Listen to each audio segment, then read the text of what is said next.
Bonjour à toutes et à tous, j'espère que vous allez bien. Aujourd'hui, on se retrouve pour une nouvelle vidéo et dans cette vidéo, je vais équilibrer les choses. Il n'y a pas si longtemps, je vous ai listé les 3 choses que je déteste le plus sur la plateforme Fiverr. Aujourd'hui, je vais faire exactement la même chose, mais pour la plateforme ComeUp. Comme ça, il n'y a pas de jaloux. Pour la petite histoire, si ça fait un moment que vous me suivez, vous savez que ça fait environ 10 ans maintenant que j'ai lancé mon activité freelance et c'est grâce en partie à la plateforme ComeUp, 5euros.com. C'est clairement une plateforme dont je parle énormément sur mes réseaux et du coup notamment sur YouTube, que je recommande à beaucoup de freelance et c'est vraiment la plateforme qui m'a permis tout simplement de gagner ma liberté. C'est ce que je dis souvent en tant que freelance et de pérenniser mon activité freelance. J'en dis beaucoup de bien et donc je sais que vous êtes très nombreux à vous inscrire, à vous lancer en tant que freelance sur ComeUp et du coup je sais qu'il y a quand même certaines choses qui vont forcément vous frustrer parce que comme tout système, tout n'est pas parfait. Et donc voilà, pour équilibrer les choses comme je l'ai fait pour Fiverr, je vais vous lister tout de suite les 3 choses qui vont vous frustrer, je le sais, c'est quasiment sûr. Et comme je disais pour Fiverr, en fait, savoir les petits défauts d'un système, ça permet de se préparer et du coup de mieux les accueillir. Donc si vous êtes prêts, on commence tout de suite.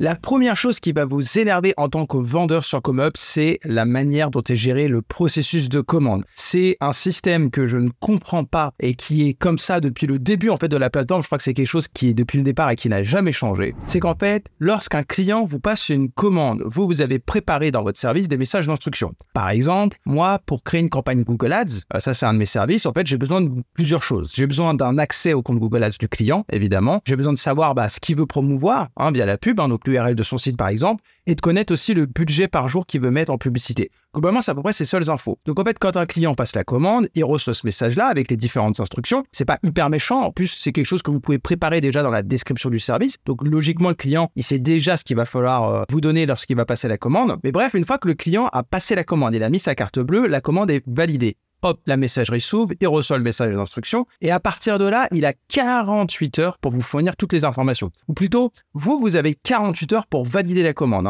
Tant que vous ne validez pas la commande, elle ne démarre pas, le compte à rebours ne démarre pas non plus. Et en fait, ce qui va se passer au bout de 48 heures, si vous ne cliquez pas sur le bouton valider la commande, c'est que la commande va s'annuler automatiquement. Donc si le client, il passe la commande là le vendredi soir, il rentre du boulot, c'est pour un peu son side project, et vous avez discuté toute la semaine, il passe la commande en se disant comme ça c'est fait, je suis obligé travailler avec lui, voilà, c'est plus pratique. Il passe la commande, mais qu'en fait, il vous répond, donc allez, maintenant c'est le vendredi soir, il a jusqu'au dimanche soir du coup, vu que ça va être 48 heures, pour que vous validiez, et qu'en fait, il le fait que le dimanche soir très tard ou le lundi matin. En fait, vous n'aurez pas pu valider la commande, et donc elle va s'annuler automatiquement. À partir de là, le client, il est remboursé, et du coup, évidemment, il peut vous repasser une commande, mais ça peut parfois mettre du temps avant de recevoir l'argent sur le compte. Ça, c'est quelque chose, personnellement, moi, qui m'énerve. Typiquement, sur Fiverr, le fonctionnement est différent. En fait, sur Fiverr, quand un client passe la commande ne s'annulera jamais. C'est-à-dire qu'au début, le compte à rebours n'est pas enclenché tant que le client n'a pas fourni les instructions, parce que c'est exactement le même système sur le principe. Donc tant que le client n'a pas fourni les instructions, au moins un message, la commande ne démarre pas, mais par contre, la commande ne s'annulera pas automatiquement. Et je pense que ce qui se passe, parce que, on va pas se mentir, j'ai aussi des commandes sur Fiverr où en fait les gens ont commandé, ils ont jamais envoyé les instructions et en fait ils reviennent jamais. Alors est-ce qu'ils ont oublié leur mot de passe? Quand c'est des petites commandes à 10 $ par exemple, si vous voulez, il y a des gens qui passent un peu à côté. Donc ce qui se passe, c'est que je pense que certainement dans les conditions générales, au bout d'un an, peut-être la commande est annulée, le client est remboursé ou c'est Fiverr qui garde l'argent, je sais pas. Mais je trouve en tout cas ce fonctionnement d'avoir au moins plus que 48 heures serait pas mal parce que je pense qu'il y a beaucoup de vendeurs qui ont ce problème-là où en fait, pour être sûr d'avoir le droit de cliquer sur le bouton valider la commande,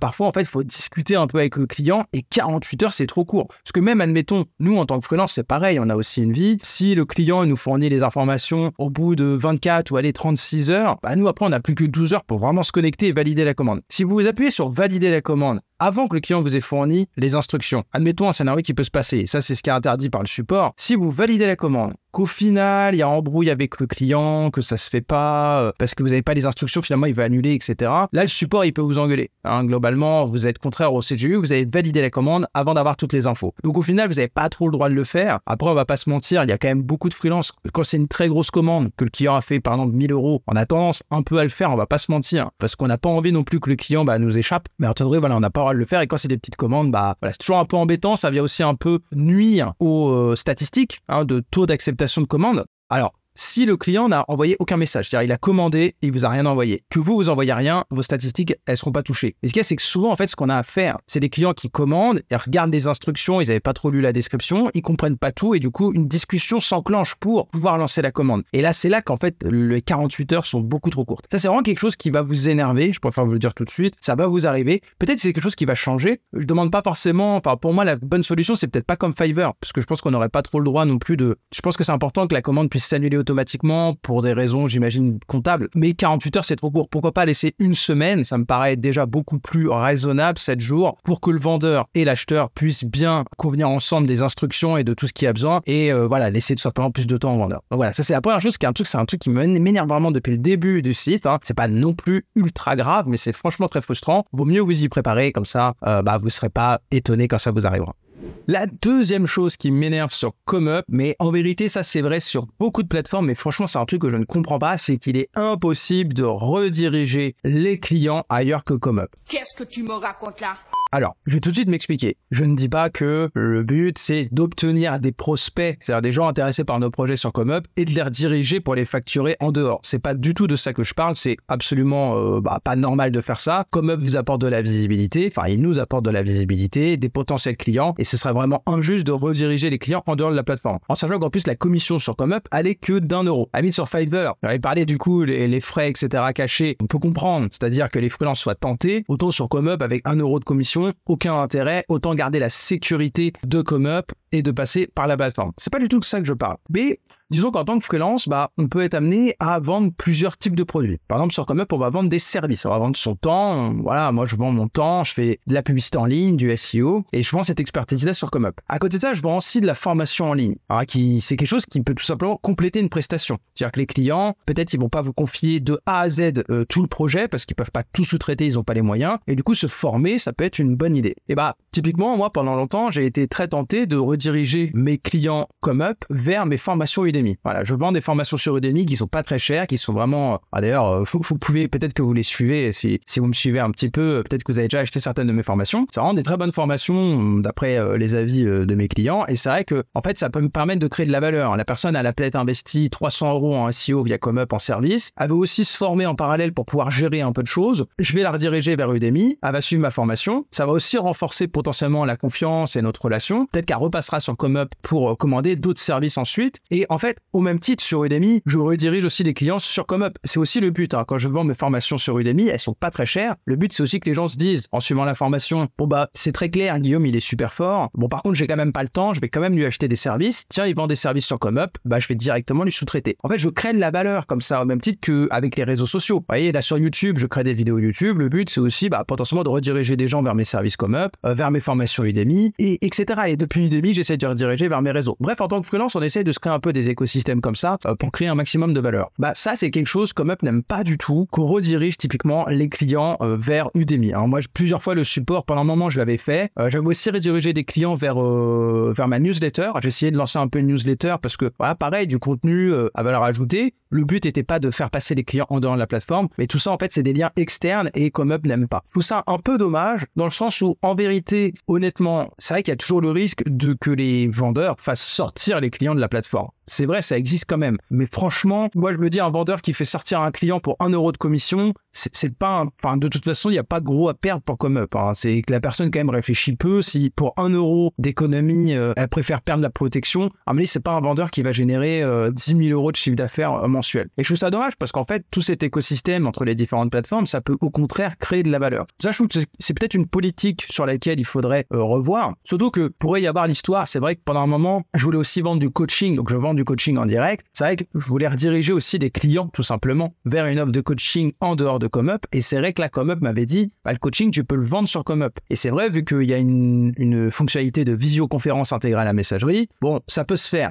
Après, c'est quand même 1 milliard de fois moins pratique qu'avec, par exemple, Calendly. Calendly, en fait, j'ai mon agenda Google Agenda. Donc, en fait, il a mon agenda, il sait quand est-ce que je suis disponible et quand est-ce que je suis pas disponible. Le client, il peut réserver directement dans mon agenda une visioconférence. Il va payer directement comme ça en choisissant la date et l'heure. Moi, je suis sûr d'être disponible. Et ensuite, je fais ça sur Google Meet. Google Meet, on va pas se mentir, en visioconférence, c'est quand même le top du top. Franchement, pas grand-chose à critiquer. C'est vrai que sur ComeUp, vous pouvez aussi, et d'ailleurs, j'ai lancé, ça y est, un service de coaching sur ComeUp. Mais par contre, contre, c'est vrai que c'est quand même, on va pas se mentir, moins pratique. Il n'y a pas la notion d'agenda. Donc, c'est-à-dire que via la messagerie, il va falloir faire des allers-retours. Vous êtes disponible quand, à quelle heure, quel jour, etc. J'ai un empêchement. Il n'y a pas les rappels. Sur Calendly, en fait, le client qui a réservé un coaching, il reçoit des SMS et des emails de rappel. Ça, sur ComeUp, c'est quelque chose qui est pas possible. Et honnêtement, aussi, ComeUp Direct, là, la visioconférence de ComeUp, franchement, c'est quand même, moi, je l'ai testé plusieurs fois. Je trouve ça quand même beaucoup moins pratique qu'un Google Meet. Après, je sais que ça a mis du temps à développer pour l'équipe ComeUp, mais il faut regarder la vérité en face. On va pas se mentir. C'est quand même moins pratique que Google Meet, je trouve. Donc, c'est vrai qu'il y a cette possibilité-là. Bon, alors, à la rigueur, ça, je peux l'entendre. Et encore, si on est 100% objectif, si on se regarde dans les yeux, c'est quand même moins pratique. Mais par exemple, sur la formation en ligne, ComeUp, c'est pas Udemy. Donc, ça vient pas concurrencer. Ça ne fait pas sortir des clients. Moi, je vends de la formation sur ComeUp, notamment pour ma formation pour devenir vendeur ComeUp, directement sur ComeUp parce que je trouvais ça plus sympa quand même de rémunérer la plateforme sur une formation. Je suis seul à le faire d'ailleurs quasiment, à vendre ma formation ComeUp sur ComeUp pour que la formation, que la plateforme soit rémunérée pour ça. Mais parce que c'est une formation en fait à l'écrit. Donc en fait, j'envoie un lien, c'est sur un Notion, hop, les clients, ils cliquent sur le lien, ils ont accès à toute la formation. Mais c'est vrai que par exemple pour de la vidéo, on va pas se mentir, à part envoyer un dossier, soit une vidéo de 2 heures ou 3 heures imbuvable, soit d'envoyer un dossier Google Drive, franchement, c'est pas terrible pour la personne qui achète la formation. Udemy, c'est quand même bien fait comme système de formation en ligne, donc c'est quand même beaucoup mieux fait. Donc ça, c'est quelque chose qui pourrait être bien. Si vous aviez envisagé de faire ça, sachez que vous allez être un peu bloqué. C'est peut-être quelque chose qui changera, on sait pas. Peut-être aussi qu'il y aura des nouvelles fonctionnalités sur ComeUp et peut-être qu'on sera plus frustré de pas pouvoir faire sortir les clients. Peut-être qu'il y aura un agenda intégré qui sera connecté à votre Google Agenda, que les gens pourront réserver du coaching. Ça, c'est quelque chose, par exemple, que Fiverr commence à faire. Ils ont installé vraiment une fonctionnalité de vente de coaching, en fait, tout simplement. Donc voilà, peut-être que ComeUp le fera aussi. Et voilà, ça, faut le savoir. C'est vrai que vous êtes un peu enfermé dans la plateforme. Bon, ce qui est pas non plus, encore une fois, ultra grave, mais c'est vrai que ça peut être un peu frustrant. Il vaut mieux y être préparé. Et enfin, la dernière chose que je déteste, entre guillemets, sur ComeUp, c'est l'analytics qui est quand même plutôt pas mal buggé et que je trouve quand même très peu clair. Je vais passer en partage d'écran maintenant. Voilà, vous avez évidemment des statistiques. Vous pouvez grouper par service, par date, etc. Vous avez des graphiques, mais honnêtement, je trouve que c'est quand même peu lisible, à part éventuellement sur le chiffre d'affaires, mais c'est vrai que sur la visibilité que vous avez sur la plateforme, voilà, par rapport au taux de clic, au nombre d'affichages, c'est souvent buggé parce qu'en fait, c'est Google Analytics et c'est vrai que le support dit souvent, en fait, on a eu un bug avec Google Analytics, donc vous avez des périodes parfois où vos statistiques, on peut pas les récupérer et c'est perdu, donc c'est un peu dur de suivre et je trouve que c'est pas hyper clair même sur les visites externes. Juste, pour une vidéo sur les 3 choses que j'adore sur Fiverr et aussi sur ComeUp, et c'est vrai que par rapport à l'analytics de Fiverr, qui est vraiment, c'est formidable en fait, vraiment, ils ont fait un truc assez dingue. Vous avez un analytics où vous pouvez voir les pays depuis lesquels vous vendez le plus, le nombre d'annulations, un suivi du chiffre d'affaires, etc. Enfin, vous avez toutes vos statistiques, votre panier moyen, le nombre de commandes. Bon, ça, ces statistiques-là, à la limite, vous les avez aussi sur ComeUp. Et après, en payant le compte premium Fiverr, parce qu'il y a aussi des comptes premium sur Fiverr, vous avez même un analytics avancé. Vous pouvez voir les mots-clés sur lesquels vous apparaissez, les performances de chaque service de manière détaillée. Alors, c'est presque trop, hein, honnêtement, on n'a pas forcément besoin de toutes ces statistiques, mais c'est vrai qu'à côté, les statistiques ComeUp, c'est vrai que c'est quand même un peu faiblard, même si, bon, ça vous permet quand même d'avoir le taux de clic, le nombre d'apparitions, les visites et le taux de conversion, ce qui est quand même, on va dire, le principal, mais vu que des fois ça bug, c'est vrai que honnêtement, moi, personnellement, je vous le dis, je m'en sers pas. Hein, des fois, il y a des gens qui m'en parlent et qui me disent, ouais, t'as pas une baisse de taux de clic, etc. Moi, je dis, en fait, je sais pas, je regarde pas, je regarde juste mon chiffre d'affaires parce que, honnêtement, les statistiques de ComeUp sont pas encore tip-top, mais je crois que c'est quelque chose qui va être amélioré, donc on va dire que c'est un truc qui m'énerve et qui va peut-être pas m'énerver très longtemps. Je pense que de toute façon, l'équipe est au courant de ces différents problèmes, mais c'est juste que ça prend du temps et le temps, c'est de l'argent aussi, donc voilà, mais c'est vrai que ça là-dessus, en tant que vendeur, on aime bien avoir des statistiques détaillées pour pouvoir un peu prendre des décisions. Et c'est vrai que c'est pas évident avec l'analytics actuelle de ComeUp.